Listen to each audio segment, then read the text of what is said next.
बचपन की सहेली को डराने के लिए महिला 600 मीटर की ऊंचाई पर लगातार शरीर को झुलाती है। यह पागल, जिससे पहले से ही खराब हो चुके स्क्रू में तुरंत हलचल हुई, लेकिन दोनों को इसका एहसास नहीं हुआ। मौत पहले से ही उन पर नजर रखे हुए थी। अंततः वे सुरक्षित रूप से सबसे ऊंचाई तक पहुंच गए। एना यहाँ खतरे के बावजूद आई थी ताकि वह अपने दिवंगत प्रेमी की इच्छा पूरी कर सके।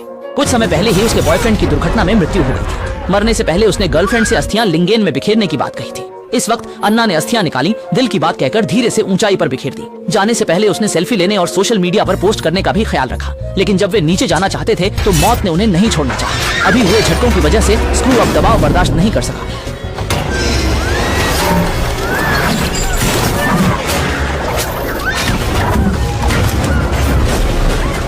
सौभाग्य से चढ़ाई की रस्सी काफी मजबूत थी, जिससे अन्ना को 600 मीटर की ऊंचाई पर लगातार झुलाते हुए रखा गया। अगर यह रस्सी मजबूत नहीं होती और वह गिर जाती तो उसके सिर पर निश्चित रूप से एक बड़ी चोट लगती। इस पल में उसकी सहेली भी काफी डर गई और तुरंत ही रस्सी को कसकर पकड़ लिया। अन्ना को ऊपर खींचने की कोशिश की, लेकिन रस्सी के नीचे एक और गड्ढा।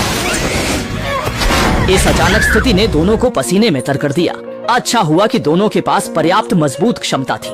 बहुत जल्दी ही उन्होंने अपना संतुलन बना लिया। इस तरह एक खींच रहा था, एक उठा रहा था, एक खींचता और एक चढ़ता, और जल्दी ही ऊपर चढ़ गए। लेकिन 10,000 फीट की ऊंचाई पर बिना सीढ़ी और रस्सी के ऊपर रहना मौत का इंतजार करने जैसा ही था।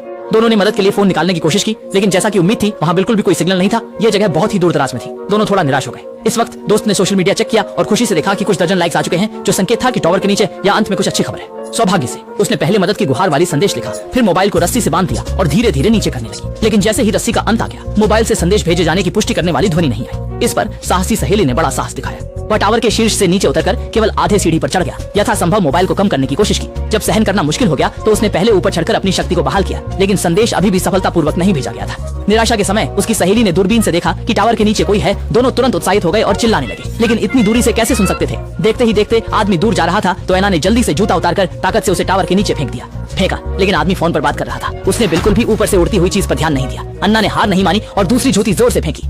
सौभाग्य से इस बार सीढ़ी से टकराई। आदमी ने आखिरकार सिर घुमाया। टावर पर दोनों लोग बहुत खुश थे।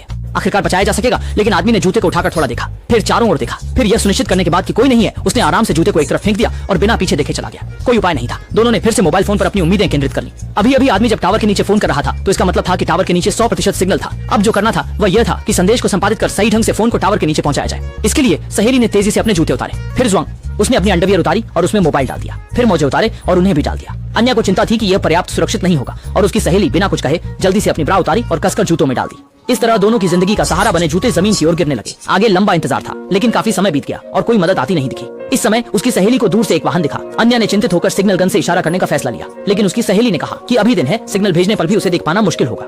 देख सके इसलिए दोनों ने सोचा कि रात का इंतजार किया जाए। जल्दी ही रात हो गई और एना ने तुरंत ही संकेत फ्लेयर छोड़ा। एक रोशनी ने रात के आसमान को क्षण भर के लिए रोशन कर दिया, जिससे आदमी का ध्यान आकर्षित हुआ। वांग युएनजिंग के माध्यम से थाशंग लियांगरेन ने भी थाशंग बेई सुई लियांगरेन को देखा। फिर वही आदमी कारवैन चलाते हुए अन्ना और उसकी सहेली की दिशा में आने लगा, लेकिन उनकी उम्मीद के विपरीत वह सीधे उन दोनों की कार की ओर बढ़ा और किसी ने कार की खिड़की तोड़कर उसे चालाकी से चुरा लिया। दोनों गुस्से में चिल्लाए, लेकिन इसका क्या फायदा। इस तरह आखिरी उम्मीद भी पूरी तरह से खत्म हो गई। दोनों ने रेडियो पर बेबस होकर सहारा लिया। औरत सोते समय डर से कांप रही थी। अच्छा हुआ कि उसकी नजरें तेज थी, लेकिन हजारों फीट की ऊंचाई पर और आसमान में बादल छा रहे थे। दोनों की स्थिति और खराब होती जा रही थी। उन्होंने मुश्किल से एक रात काटी। अगर ऐसा ही चलता रहा तो निश्चित रूप से मर जाएंगे। लेकिन सारे उपकरण नीचे के बैग में हैं, जिसमें जीवनदायिनी जल है और उससे भी महत्वपूर्ण एक ड्रोन है, जो उन दोनों की अंतिम बचाव का मौका है। भले ही खतरे बहुत हैं, फिर भी सहेली ने नीचे जाने का फैसला किया। पर अगले ही पल उस क्षण आकाश टुकड़ों में बिखर चुका था। सौभाग्य से पर्वतारोहण की रस्सी पर्याप्त मजबूत थी, जिसने उसका वजन सहन किया। फिर उसने अपने शरीर को समायोजित किया और धीरे धीरे नीचे उतरने लगी और जल्दी ही बैग के पास पहुंच गई। लेकिन रस्सी की लंबाई पर्याप्त नहीं थी और वह बैग तक नहीं पहुंच पा रही थी। कई बार प्रयास करने के बाद उसने एक भयावह निर्णय लिया। उसने देखा कि उसने मुख्य सुरक्षा रस्सी खोल दी, फिर भी इतना पर्याप्त नहीं था, इसलिए उसने और अधिक पागलपन भरा काम किया।